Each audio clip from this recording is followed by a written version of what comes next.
For joining us. It is Friday, and so let's just say the weekend's already here. I'm Heather Childers. Let's begin, though, with deal or no deal. Speaking of weekend or working for the weekend, a bipartisan group of senators, well, coming to terms on a DACA deal, but then the White House says not so fast. And now those immigration talks are getting sidetracked because of remarks from President Trump that are raising some eyebrows. Griff Jenkins live in Washington, D.C. with the very latest on this, the latest controversy. Good morning, Griff. Good morning, Heather. The White House isn't denying it. The president using profanity to disparage immigrants coming from African countries and Haiti in an Oval Office meeting with a small group of lawmakers. The president questioning why the U.S. isn't focused on bringing more immigrants from countries like Norway instead. He says, quote, why are we having all these people from blank hole countries come here? Now, the White House issued a statement afterwards saying that certain Washington politicians choose to fight for foreign countries, but President Trump will always fight for the American people. They added they want a merit-based system. This as the Senate's bipartisan gang of six, including Republicans Graham, Flake, and Gardner, and Democrats Durbin, Bennett, and Menendez, worked to come up with a deal on DACA and immigration before next Friday's spending deadline. Senator Menendez was asked about this group of six. But is there an issue about getting that through a Republican House and a Republican Senate with just this small rump group? Well, I don't consider it a rump group. Okay. And we're in the midst of vetting it with other colleagues. But their deal so far rejected. GOP Senators Cotton, Grassley, and Perdue issued a statement late last night saying, quote, there has been no deal reached yet on the future of DACA in the Senate. Some of our colleagues have floated a potential plan that, simply put, isn't serious. And we should mention Minority Leader Nancy Pelosi making her own controversial comments, talking about those trying to do these talks. The five white guys, I call them, you know. I said, you can open a hamburger stand next or what? That could have been done 4 months ago. The very idea that this week they're saying, oh, why don't we get four white guys and General Kelly to come and do this? So, Heather, if the immigration deal wasn't already tough enough and controversial enough, now we have inflamed things, certainly with some salty language on both sides. Pelosi's number two, by the way, Democrat Whip Steny Hoyer, rebuking the minority leader for her comments. All right. Well, working for the weekend. That's how we started the show. So they got a lot of work to do. Thank you so much, Griff. Appreciate it, as always. And now to this Fox News alert. Some brand new chilling dispatch audio just in moments after a murder suspect ambushed officers right outside their police department. We have an officer down. Officer down. We got officer in the back of a vehicle. We are heading to the hospital. Well, authorities in Charlotte, North Carolina say that Jonathan Bennett drove up to a group of at least 6 officers in a parking lot and then started shooting. One officer hit in the leg before police returned fire, killing Bennett. He ambushed us. He shot at us. Times like this make you appreciate people who voluntarily put their lives on the line to keep us safe. Unfortunately, some people use that against us. And we sure do appreciate you. Bennett, by the way, was wanted for killing his girlfriend and then kidnapping their 2-month-old daughter. That little girl is okay. So that's good news and all that. And then a man indicted on terrorism charges in an ISIS-inspired suicide bombing attempt, pleading not guilty. Kayed Ullah telling a judge, quote, at this moment, not guilty. Now, he's charged with providing support to a terrorist organization. He was the only person seriously injured, you may remember, when a pipe bomb partially detonated at a bus terminal during New York City's rush hour last month. Ullah could face life in prison if convicted. And right now, 120 million Americans in the path of a deadly winter storm, the same one that sparked the devastating mudslides out in California, now targeting the Midwest and the East, unleashing whiteout conditions and ice. Well, as the storm moves across the country, time is running out for nearly 50 people still missing at this hour in California. Evacuation zones expanding overnight. Just days after staggering amounts of rain triggered the devastating mudslide, 17 people, including 4 children, the youngest just 3 years old, are dead. And some more evidence that President Trump's tax reform plan belongs in the win column. At least 80 major companies announcing benefits and bonuses for employees thanks to the new law. And Todd Pirro joins us now with a look at the rapidly growing list. Good morning, Todd. Happy Friday and a happy story. Let's get right into the numbers. Take a look. These are just 20 of the 82 companies passing tax relief on to workers. So many, they literally can't fit all in one graphic. Walmart just announcing it's going to increase its starting wage to $11 per hour. Employees are also going to get a bonus of up to $1,000. The Dow rising to another all-time high yesterday, jumping 205 points to close above 25,500. And a recent Quinnipiac poll shows that 66% of American voters say the nation's economy is excellent or good. That's the highest positive rating since the poll first gauged this topic back in 2001. All of this leading to the following tweet from one of the architects of the tax package, House Majority Leader Kevin McCarthy, writing, quote, "Armageddon isn't shaping up like the Dems predicted. Tax reform is already delivering wage increases, bonuses for 1 million plus Americans, improved employee benefits, lower utility rates, not to mention the expected bump in paychecks thanks to lower tax withholdings." Workers and their families will receive larger paychecks starting in February. This has been a massive project that we've been working on, beginning to implement the tax plan. There's a lot of work left to be done, but we're estimating that 90% of the workers are going to see an increase in take-home pay. But as you might expect, many Democrats aren't as enthusiastic. In terms of the bonus that corporate America received versus the crumbs that they are giving to workers to kind of put the schmooze on is so pathetic. It's so pathetic. Late yesterday, Fiat Chrysler said it will give employees a $2,000 bonus and add 2,500 new jobs as a result of the tax bill, relocating its heavy truck production from Mexico to Michigan. It just rolls on, Heather. Yeah, I mean, there's no denying it is great economic news, and hopefully it will just continue. Thank you, Todd. Well, in just a few hours, the White House will announce its decision regarding sanctions against Iran in the controversial nuclear agreement. While President Trump could continue sanctions relief put into place by the deal, he's expected to impose some new and tougher sanctions to crack down on Iran. He's repeatedly slammed the Obama-era program as, quote, the worst deal ever, and he's called on Congress to fix it or withdraw. The House shooting down proposed limits on government surveillance powers while reauthorizing the Foreign Intelligence Surveillance Act. But at the center of the debate was Section 702, and that allows the NSA to collect texts and emails from foreigners without a warrant, even when they're talking with Americans. Now, the failed amendment would have set some limits for how authorities could use that information. Rand Paul is threatening to filibuster the bill, which now heads to the Senate. And former White House chief strategist Steve Bannon lawyering up as he prepares for Russia-related congressional testimony next week. Bannon hiring top Washington attorney William Burke. He's a former White House special counsel during the George W. Bush administration. At the high-stakes closed-door meeting, it comes after Bannon's, of course, controversial statements about members of the First Family came to light in that new book, Fire and Fury. And Steve Bannon's hearing comes amid some fierce fallout over the widely debunked Trump-Russia dossier, which we now know was the basis of the FISA warrant used to surveil the Trump campaign. And as more pieces in the Russia investigation fall into place, Clinton Cash author Peter Schweitzer says it is starting to reveal the left's extensive plot to keep President Trump out of the White House. This has got to go down as one of the great, if not the greatest, dirty trick in American political history. Because look at what they accomplished with this, or tried to accomplish with this. For this investment with Fusion GPS, they wanted to try to influence the media, which they did. There were all these stories coming out about the FBI's looking around and, you know, Trump's Russian ties in this area of collusion. You also basically got the FBI to take an unsourced document. Keep this in mind. This is very important. Fusion GPS, in Glenn Simpson's testimony, he says, we do open source research. That's what we're known for. That's what we do. There was no open source information in this dossier at all. And that's why Glenn Simpson didn't confirm any of it, because he knew, I think, that there was nothing to it.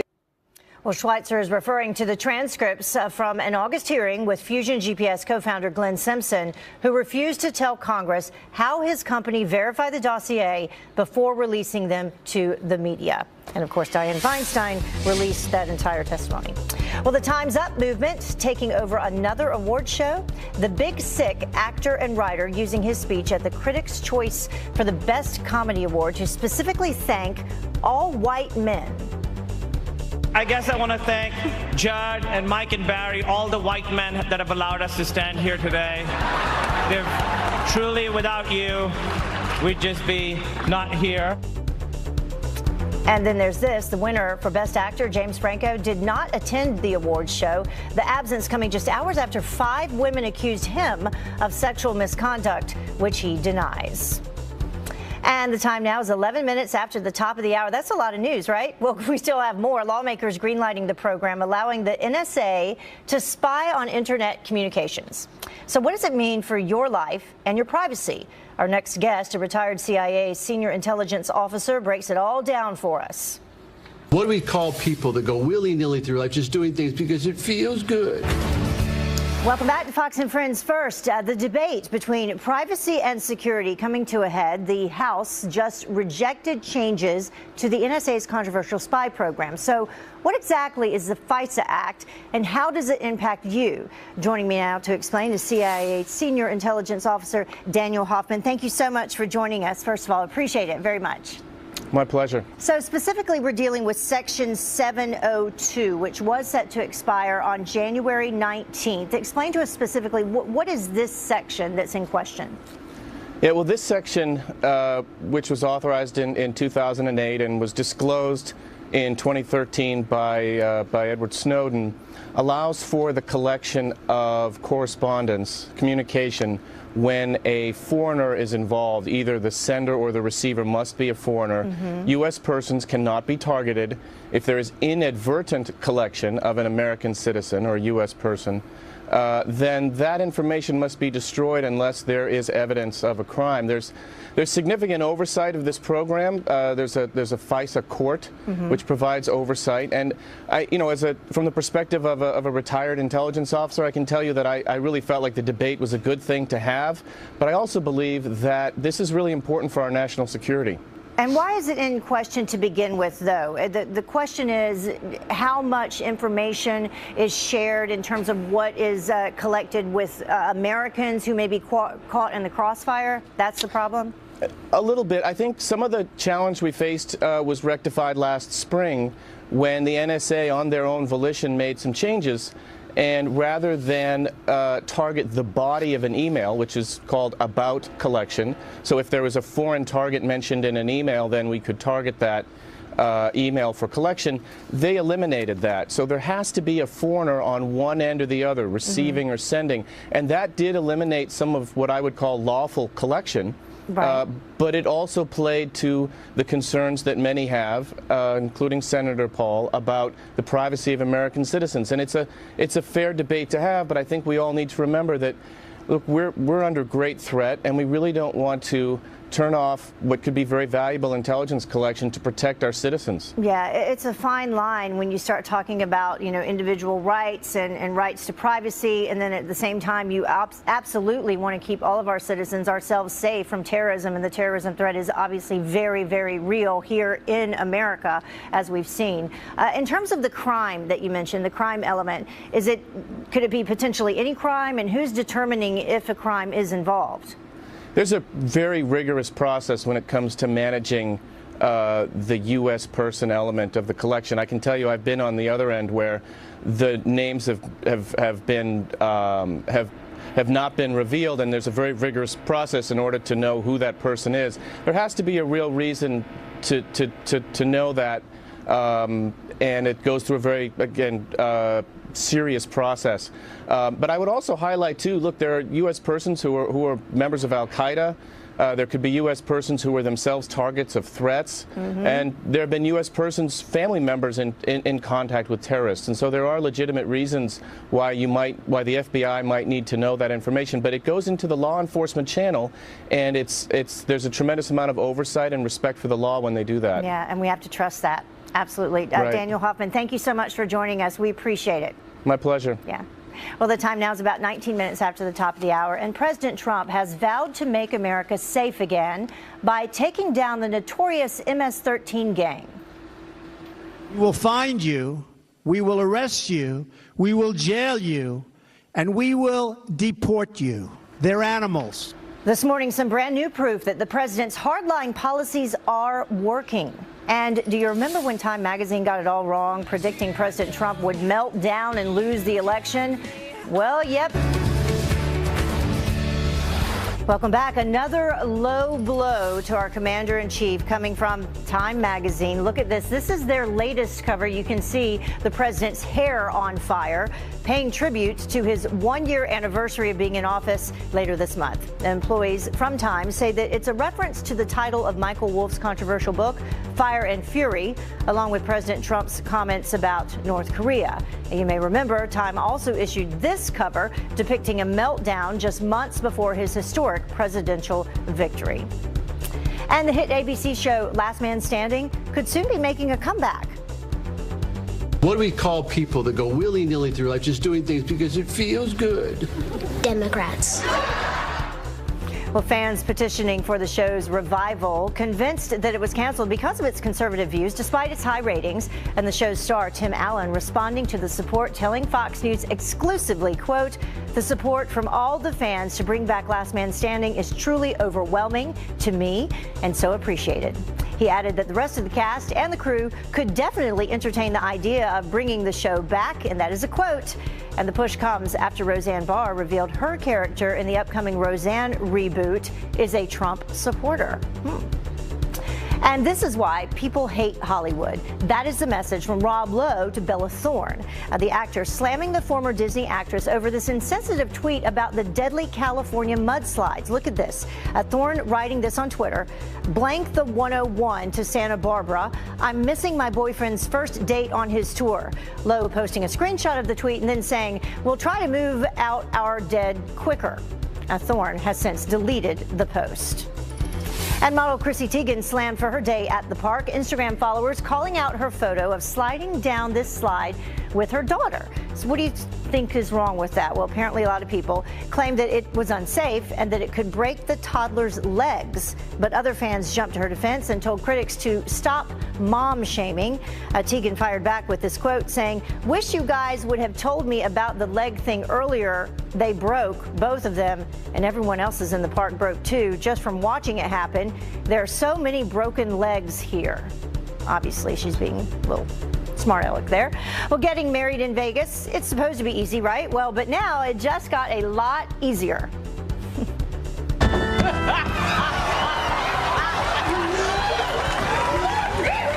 Hello, Mrs. Ross. Hello, Mr. Rachel. Yep. Couples looking to tie the knots will just have to walk off the plane. Next month, the Las Vegas County Clerk's Office will open a kiosk at the airport, baggage claim, to help people get marriage licenses, just like a vending machine. Officials hope that it will help with the Valentine's Day rush. So head to Vegas if you want a quickie marriage. The time now is about 26 minutes after the top of the hour. And the Trump administration taking on Hezbollah terror problem in Yemen after years of the Obama administration ignoring it. Our next guest, who spent years trying to stop the flow of money, says it's about time we have a president who's facing it head on. This isn't so bad. I like the flowery smell. Which is okay because I've got my boat. Men, they're so complicated, right? Well, the school now offering an entire degree on how to deal with being a man.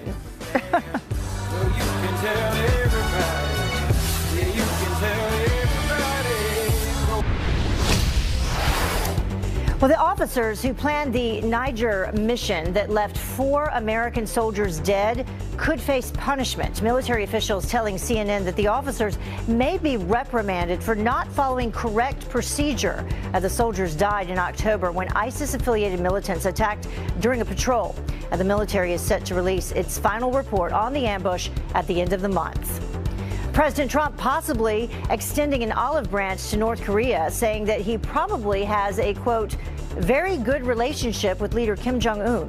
The president refused to tell the Wall Street Journal whether he had spoken with Kim Jong-un, but said past insults have been part of a broader strategy. Now, this comes as the Pentagon deployed 3 B-2 stealth bombers to Guam, a move that it says is a show of strength. You would be wrong to view the bomber deployment within the single lens of what it means to the Korean Peninsula. It affects allies across the Pacific. I think when we move bombers across the globe, we send a signal to everyone. Well, North Korea also agreeing to send a delegation to the Olympics next month in South Korea, a potential sign of future peace talks. And after more than 5 years of hiding out in its London embassy, Julian Assange now has Ecuadorian citizenship. The WikiLeaks former founder, I should say, announcing it by tweeting this picture of himself wearing the national soccer jersey. But he still cannot leave. The UK rejected Ecuador's request to grant Assange diplomatic status, saying that the only way to solve the problem is for him to leave the embassy and face justice. And President Trump keeping a key campaign promise, making America safe again. The most wanted high-ranking MS-13 leader, one of several arrested in this massive bust. A grand jury indicting 17 suspected members of the brutal gang on Long Island, New York. Now, this is good news. The charges range from murder to drug trafficking. The 7-month operation stretching across several states, including New Jersey and Texas. Well, Attorney General Jeff Sessions is now ordering a review of drug trafficking and money laundering operations linked to Hezbollah after some stunning reports that the Obama administration derailed the investigation to preserve the Iran deal. And we told you about that. Now, this announcement comes as we learn the U.S. is aggressively targeting terror cells in Yemen. And here to explain the connection is the author of Drone Warrior, former Special Operations Intelligence Analyst Brett Velokovich. Brett, thank you so much for joining us. We really appreciate it. Hey, good morning. Nice to see you. Nice to see you, too. So tell us first about your experience. You were, for 3 years, you hunted down intel officers in Iran. What is the connection here to Yemen? Well, specifically when it comes to Hezbollah's activities, a lot of the things that Hezbollah does when it comes to drug trafficking, money laundering, human smuggling, a lot of that money goes back to Iran. So essentially these are front organizations that allow Iran to operate. So when it comes to this new task force, my thoughts on it are really it's about time. It's a very smart move by Sessions and the Department of Justice to actually create this task force to look at prosecuting these Hezbollah activities, because in the end, it ties back to Iran. Hezbollah has their hands in a lot of different ventures out there. And so while this task force has a Hezbollah name, it is very much a message to Iran that the new administration is done with these proxy groups that are out there wreaking havoc and conducting operations, and they're placing a big importance on stopping the flow of money that in the end is funding terrorist activities. Yeah, and so this particular task force, it's called the Hezbollah Financing and Narco-Terrorism Team, and it's in response to this Project Cassandra that originally this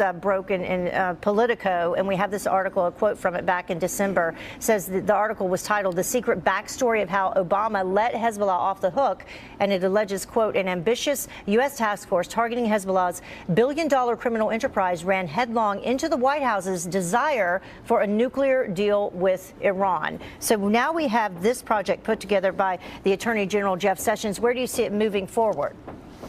Well, I think it's a big step in the right direction. I think the key here, though, is going to be whether or not they have the authority to conduct prosecutions not only in the U.S. but outside of the U.S. This is not just a U.S. problem. This is a global issue. When it comes to organizations like the DEA, the FBI, they're the right guys to head up these activities, because in the end they have a significant amount of information, intelligence on Hezbollah. The intelligence community, law enforcement has been working for years to combat these activities, and for years they've been told to stand down, primarily for political reasons. So I think this is a great step in the right direction, and hopefully we actually see some of the stopping of the flow of money, the stopping of some of these illicit activities stemming from years of investigations that have taken place here in the U.S. Yeah, we can take a look at the number of airstrikes, U.S. airstrikes in Yemen in 2017, I believe, 120 strikes against al-Qaeda and ISIS militants. This is according to the Foundation for the Defense of Democracies. And then we had this Department of Defense report that came out that said several key al-Qaeda leaders, in fact, were killed in recent U.S. airstrikes in Yemen. What do you think about that news? Well, they've got to step up the tax, of course, to help the Yemeni government. But in the end, Yemen is the issue is about the Iranians that have been working with the Houthi rebels that are conducting attacks. A lot of these airstrikes that we're seeing, missiles being launched into Saudi territory, that is coming from Iranian-backed militias. For years, the Iranians have established a foothold here. So while they can't necessarily go out, the U.S. government, and conduct strikes against Iranian regime targets, there is a significant issue here that may be even greater than Al-Qaeda, particularly in Yemen, with the foothold that Iran has been able to take a stake in. And so I think that's where the focus here should be, and making sure that these activities get curbed. All right. Hopefully this will do it. Brett Velokovich, thank you very much for joining us. Appreciate it this morning. Thank you. Have a great weekend. Well, the time now is about 20 minutes until the top of the hour. Breathalyzers, they test for drunk drivers. But what about drivers who text behind the wheel? This is a new device that could bust you right on the highway. It's not a library. What it is a bait and switch. What we're seeing is a private enterprise in the confiscation of public parkland. Older when I was younger. Well, the Obama Presidential Library, it's under a firestorm of criticism, already posing a serious economic threat to the surrounding community. Our next guest says it's a slap in the face that taxpayers are forced to pay the final tab. And riots on campus, silencing conservative speakers and occupying campus buildings. One professor predicted the liberal invasion, and now he says that it's just the tip of the iceberg. You're watching Fox and Friends First. Welcome back. Plans for the lavish Obama Presidential Center in Chicago released this week, now facing some mounting criticism. It's not a library. What it is a bait and switch. What Chicagoans were told when this went to the park board, that we would actually have a library, and the confiscation of parkland held in public trust for 150 years was offered up. And now what we're seeing is a private enterprise in the confiscation of public parkland. Well, more than 100 University of Chicago professors and faculty members writing an open letter arguing the grand-scale project will not help the South Side prosper. Here to react is Fox News political analyst and CEO of Caldwell Strategic Consulting, Gianno Caldwell. Thank you so much for joining us. Thank you for having me. Love having you with us this morning. Absolutely. So we hear about presidential libraries all the time. That's normal. What's making this one different, and what's the source of the controversy? The cost involved, or exactly what's going to be inside the facility? Well, my first reaction is it's hard to believe that I actually agree with these very liberal University of Chicago professors on something. But certainly the cost overrun is a very big problem. Me being from Chicago and knowing the area in which they're building the library very well, I was very surprised to see that they were putting it in that particular area, especially if they're saying that there's going to be about 2,500 permanent jobs added to the community, when this is an area that's fairly posh area. It's right over by the University of Chicago. I have no idea where these jobs are actually going to go. There's not a lot of space, and if you really want to help the people of the south side of Chicago, you should put it in one of those areas where there's not much economic opportunity. That makes the most sense to me. The second thing is the city of Chicago is going to have to pony up hundreds of millions of dollars. Now, President Obama is extremely popular in Illinois and across the country and other places as well. I would think that they should be able to raise that money versus going to city coffers, where Chicago has become, again, for the second time in a row, the deadliest city in America, beating out New York City and Los Angeles combined. That money could be going towards job training programs, helping youth, something that's going to stem the violence and provide some real economic opportunity to the people of Chicago. They certainly need to stem the violence and do something in that area. And we talk about the library itself, some of the cost and what it's going to, and it's estimated to be about $100 million? Yeah, over $100 million. Over $100 million. We're talking about underground parking. You have to have underground parking for the site. A basketball court, a room for yoga classes, a test kitchen to teach visitors about what they're calling the full production cycle of nutritious food. So there's some areas where they could cut some cost here. Yeah, absolutely. I mean, who's looking to go to a library for yoga? It just some of this stuff just doesn't make a lot of sense. I'm pretty sure that they'll figure out a way to cut some costs if they really want to. But at this point, especially considering so many folks that are in charge of it, because this is going to the city council fairly soon, some of these people owe their careers to the legacy of President Obama. So I'm sure they're going to go into the city coffers, raise the taxes as Chicago is well known for, and more people will move out of the city. If you've seen recent surveys, Illinois is the most moved out city, not city, but state in the country. So that'll probably continue. Well, we have to say what the Obama Foundation has to say about all of this. This was their statement to Fox News. They say, while we don't expect everyone to agree with every element of the plan, we look forward to working with people across the community and the city to make the most of the opportunity to create a global destination that will showcase the South Side to the world. What do you think?